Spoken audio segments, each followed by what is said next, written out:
Richard, this question's for you in regards to the valuations. How do you see this reset being done in regards to highest and best use in regards to the valuation process? Is it done at a commercial or government level? I think it's going to be both. I think it's going to be government and commercial level. I think what the industry, the investment industry, has got to work out, a bit like they have done with sustainability, is what does a building look like if it doesn't have these things in it. Now, sustainability, we spent many years trying to work out what value uplift you get from having a sustainable building. Reality is the valuation uplift is actually in the tenant itself, because now the tenant and the government has said you should be occupying sustainable buildings.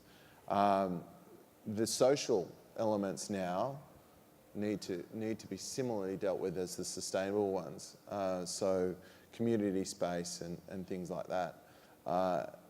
If we can build that into the feasibility equation, we'll get a happy outcome for everyone. Chris, I was just wondering, in a world of self-certification and smaller council ability to police much of what you're talking about, what's been your experience on the heavy lifting that has been required on the planning side and the interaction with council and their ability to work with?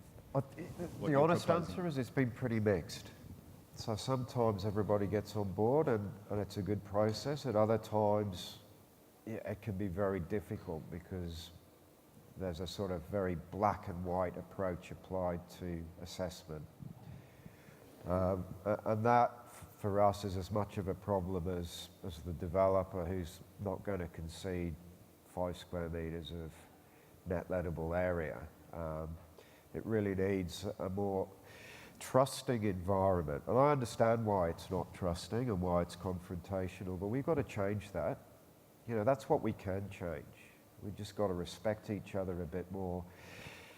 Everybody's agenda is valid, and we've just got to learn to compromise. And that's why I think designers can be kind of successful in negotiating that space, because a lot of what we do in designing is about compromise, is mixing all the different agendas in a building brief.